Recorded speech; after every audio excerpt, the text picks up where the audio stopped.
Rapaz, amados, é um prazer estar aqui com você novamente, podendo compartilhar a vida de Jesus através dos evangelhos. E eu quero convidar você a ler comigo dos versículos 1 ao versículo 21 do Evangelho de João, capítulo 9, que diz assim: E passando Jesus, viu um homem cego de nascença. E os seus discípulos lhe perguntaram, dizendo: Rabi, quem pecou, este ou seus pais, para que nascesse cego? Jesus respondeu: Nem ele pecou, nem seus pais, mas foi assim para que se manifestem nele as obras de Deus. Convém que eu faça as obras daquele que me enviou enquanto é dia. A noite vem, quando ninguém pode trabalhar. Enquanto estou no mundo, sou a luz do mundo. Tendo dito isto, cuspiu na terra, e com a saliva fez lodo, e untou com o lodo os olhos do cego. E disse-lhe: Vai, levanta-te, ou melhor, vai, lava-te no tanque de Siloé, que significa o enviado.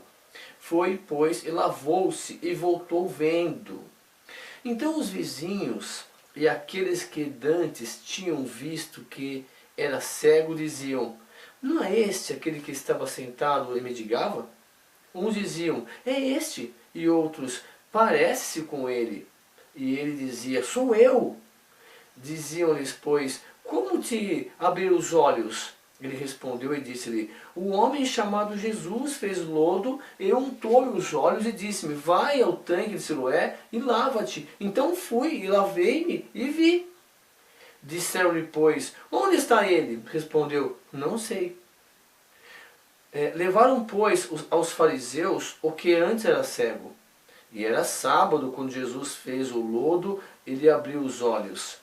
Tornaram, pois, também os fariseus a perguntar-lhe como vira. E eles lhe disse: Pôs-me lodo sobre os olhos, lavei-me e vejo. Então alguns dos fariseus diziam: Este homem não é de Deus, pois não guarda o sábado.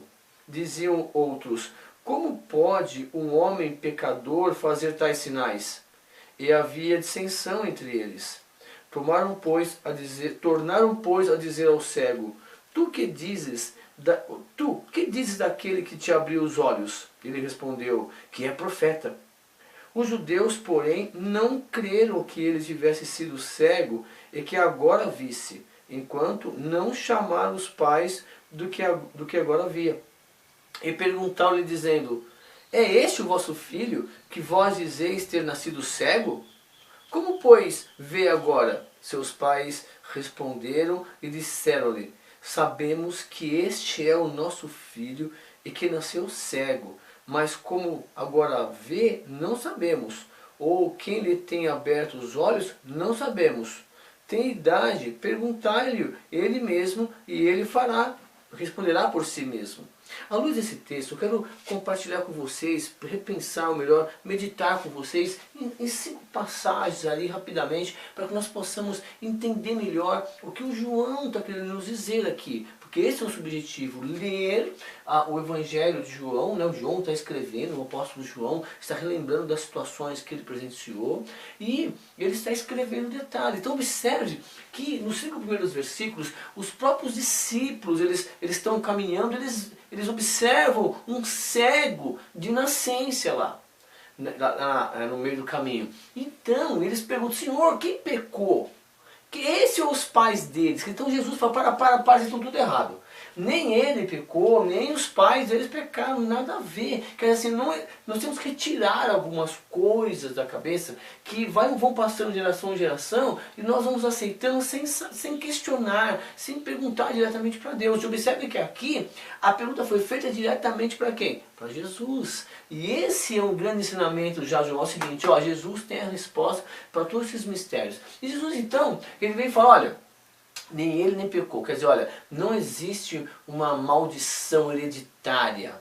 Não existe um pecado hereditário. Cada um vai responder pelos seus próprios atos. Mas isso que aconteceu, essa cena ficou na história, porque nós estamos lendo agora. Então, isso aconteceu para que fosse manifestada a glória de Deus. Quer dizer, nós estamos lendo isso 2000 anos depois do que aconteceu aproximadamente. Então, isso foi para que se manifestasse a glória de Deus através do poder de Jesus Cristo. Então, muito cuidado aí. Bom, e aí, na segunda parte, do 6 ao 8, observe que Jesus, ele trabalha individualmente com cada um. Com cada situação, Jesus tem a maneira dele de resolver. Nem todas as experiências que eu tive, que você teve, ou que algum conhecido seu teve, será necessariamente a mesma que você tem que ter. Ou que eu tenha que ter. Então nós temos que caminhar de maneira a pensarmos que Deus vai nos tratar individualmente, que Ele tem a maneira certa. Já pensou se chegar assim e tomar uma gusparada de alguém? Jesus pegou, fez o que? Ele cuspiu no chão, pegou lá o lodo, aquele barro, e fez o que? E colocou no olho da pessoa. Vai você, cuspir, jamais você faria isso. Jesus tem a maneira certa de fazer as coisas. Jesus trata cada um individualmente. É importante que você entenda isso. E Jesus quis mostrar isso para os discípulos. Peraí, vocês estão equivocados aí.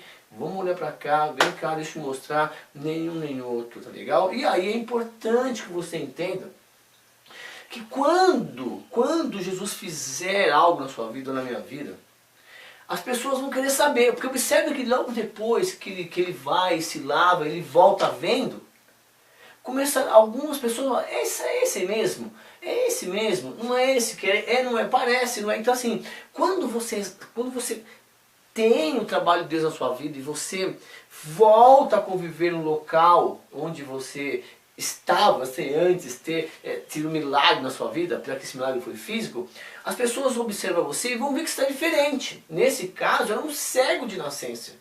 Ele cresceu cego. E aí um milagre de Deus operou na vida dele e ele foi lá e começou a ver. Mas as pessoas vão observar, vão querer saber quem fez isto com você, quem fez isso com ele. As pessoas estavam querendo saber quem fez isso com você. E aí as pessoas vão querer saber então de onde veio isso, de onde veio a sua mudança, né? E aí fisicamente estava lá. Bom, e aí é muito interessante também que ele só sabia o nome de Jesus. Então perguntaram o seguinte para ele: olha, quem é Jesus?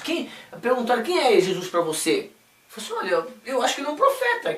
Porque assim, ele não tinha intimidade com Jesus até aqui. Jesus viu uma situação, foi lá e curou. Então nós não temos que pensar o seguinte também: então Jesus só vai abençoar os discípulos, só vai abençoar os apóstolos, só vai abençoar aquelas pessoas que estão na igreja. É muita pretensão nossa. É claro, quanto mais você se aproximar de Jesus, aumenta a sua chance de ser abençoado, porque ele diz que nunca viu um justo mendigar o pão. Mas aquele mostra o seguinte: olha, vocês estão andando comigo? Tá vendo? Olha, eu vou trabalhar para as pessoas também. Então assim, nós não temos o direito, a autoridade para falar que Jesus só faz aquilo que nós achamos que tem que fazer. E nós não temos que ficar pensando também que aquele pecou, que aquele está nessa situação porque pecou. Nem todas as situações são pecados. Algumas são consequências de erros. E é importante que você saiba disso. Nem todas as situações ruins que você está passando é porque você está em pecado. Não é só porque a outra pessoa está passando uma situação difícil que ela está em pecado. Não dá para saber isso e só Deus vai saber isso, correto? E a pessoa mesmo está vivendo a situação.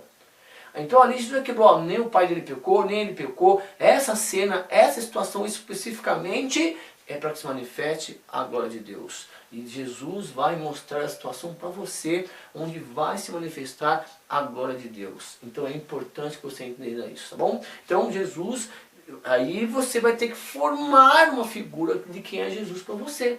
Aquele homem foi curado por Jesus, mas ele não tinha ainda a convicção de quem era Jesus. Até o momento então Jesus era um profeta. Perguntaram para ele, ele respondeu: um profeta. Bom, e aí tem uma outra parte muito interessante, que entra essa parte religiosa, que nós ficamos presos a essas coisas, assim: Jesus não pode fazer isso, porque a minha religião não permite que ele faça isso nesse dia. Então assim, o pessoal estava muito pego a essas coisas. Jesus não pode fazer isso no sábado, só pode fazer isso no domingo, só pode fazer isso na segunda. Jesus então, ele não tem hora para fazer o bem. Não tem hora para fazer o bem. Então eu só posso ser bonzinho de segunda a sexta. Não, pera um pouquinho só. Eu só posso ser bonzinho dentro da igreja. Eu só posso ser bonzinho na escola. Eu só posso ser bonzinho na minha casa. Eu só posso ser bonzinho com os meus amigos. Não, você tem que ser a mesma pessoa em todos os lugares, em todos os momentos. Você tem que ser filho de Deus e tem que procurar fazer o bem para quem quer que seja. Não só para os seus, discípulos, apóstolos, para quem está ao seu redor, seus amigos, para quem necessita, para quem você vê que está realmente necessitando, tá bom? Então assim, e é importante que as pessoas mais próximas vão confirmar que você não é mais aquela pessoa, que você não está mais cego, que você começou a ver. Então assim, essa mudança em si, eles chamam os pais, chama os seus pais. Então os religiosos chamam os pais porque eles não estavam acreditando. E aí quando chamaram os pais dele, realmente, o meu filho ele era cego, mas quer saber uma coisa? Ele já é maior de idade, ele já responde pelos seus atos, pergunte para ele. Então assim, eu sei que é difícil nós definirmos quem é Deus na nossa vida. Se você não buscar quem é Deus, se você não perceber o que Ele está fazendo na sua vida. Bom, para muitos Jesus pode ser apenas o provedor. É aquele que dá o pão de cada dia. Então, graças a Deus é o pão de cada dia. Para alguns Jesus pode ser apenas aquela pessoa que cura, o médico. Ah, eu quero Jesus só para ser curado, eu quero estar sempre bem de saúde. Então assim, Jesus vai trabalhar no seu coração, no meu coração, para que você tenha um conceito de Jesus. E aí as pessoas que estão ao seu redor vão dizer, olha, você responde por você mesmo. Quem é Jesus para você? Eu te conheci, eu sei como você era. Você teve uma mudança agora. Então, o que mudou? O que causou essa mudança em você? Então, aqui está acontecendo isto com esse homem que era cego. Ele, de repente, ele é cego desde a nascença. Ele passa a enxergar. E agora? O que vai acontecer? E agora? E você que era cego espiritualmente? E você está começando a enxergar agora em Jesus, que é a luz do mundo que ele fala. E agora, hein? Como é que vai ser a sua visão das coisas? Como é que você vai começar a enxergar? Você e eu, que nós éramos cegos desde a nascença, e começamos a enxergar quem é a luz do mundo, através das Escrituras Sagradas, sem interferência de nenhum A, nem o B, nem o que meu pai falava, minha mãe falava, eu que estou tendo um contato direto com as Escrituras, eu que nós decidimos conhecer Deus através diretamente da palavra dele.